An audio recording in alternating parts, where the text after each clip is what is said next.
연금 받는데 왜 힘들까? 221만 원이 부족한 이유. 연금을 받기 시작하면 마음이 조금은 편해질 거라 생각합니다. 평생 일했으니 이제는 매달 일정한 돈이 들어오고 큰 욕심만 부리지 않으면 살아가는데 큰 문제는 없을 거라 믿습니다.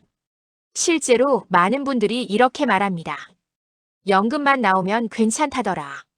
하지만 막상 60세 이후의 현실은 전혀 다릅니다. 연금이 나오기 시작했는데도 생활은 빠듯하고 마음의 여유는커녕 매달 통장을 확인할 때마다 불안이 먼저 찾아옵니다. 통계상으로 은퇴 후 평균 생활비는 약 221만 원. 숫자만 보면 크지 않아 보이지만 이 금액이 왜 이렇게 버겁게 느껴질까요? 자산을 구조로 분석해온 제 입장에서 보면 이 질문에는 분명한 이유가 있습니다. 숫자는 평균이지만 현실은 평균이 아니다. 221만 원이라는 숫자는 적당한 중간값처럼 보입니다.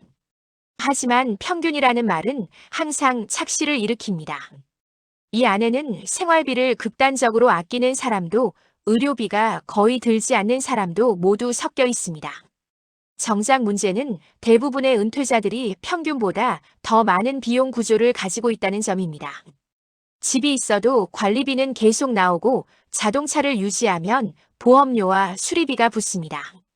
여기에 통신비, 식비, 경조사비까지 더하면 기본 고정비만으로도 221만 원은 쉽게 소진됩니다. 즉, 이 숫자는 여유롭게 사는 기준이 아니라 겨우 유지되는 최소선에 가깝습니다. 연금은 소득이 아니라 보조금에 가깝다. 많은 분들이 연금을 월급처럼 생각합니다. 매달 들어오니 소득이라고 느끼는 것이죠. 하지만 구조적으로 보면 연금은 생활을 보장하는 주 소득원이 아니라 일부를 보완하는 역할에 가깝습니다. 국민연금, 개인연금, 퇴직연금이 모두 합쳐져도 221만 원을 안정적으로 넘기는 경우는 생각보다 많지 않습니다.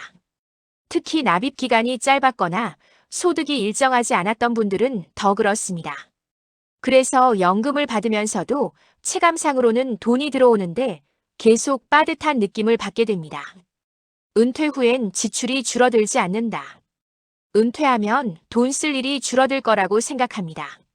출퇴근도 없고 외식도 줄고 옷도 덜 산다고 말이죠. 하지만 실제로는 지출의 성격만 바뀔 뿐 총액이 크게 줄지 않습니다.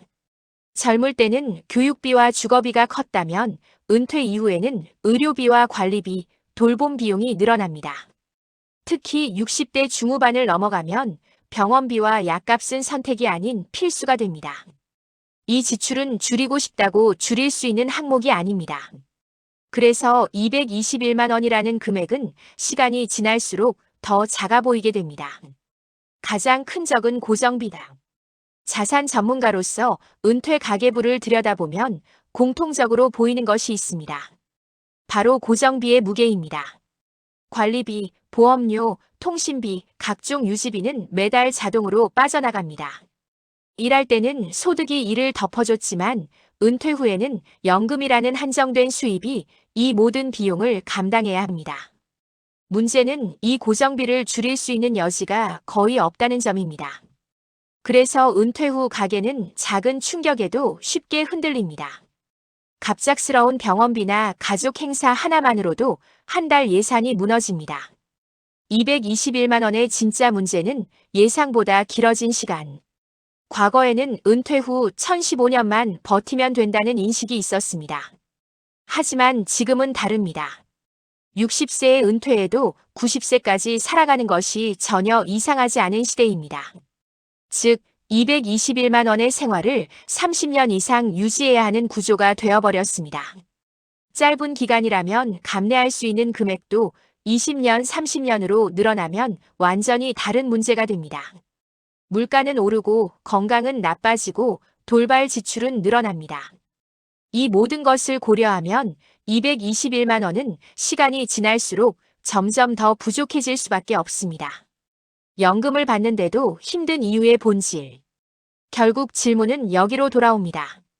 연금 받는데 왜 이렇게 힘들까?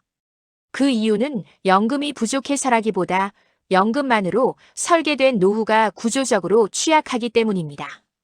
연금은 노후의 기둥 중 하나일 뿐 전부가 될 수 없습니다.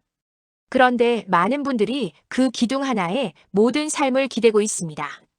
노후 준비는 숫자가 아니라 구조다. 노후 준비는 얼마를 모았느냐보다 어떤 구조로 살아갈 수 있느냐의 문제입니다. 고정비를 얼마나 줄일 수 있는지, 추가 현금 흐름을 만들 수 있는지, 예상치 못한 지출을 견딜 완충 장치가 있는지.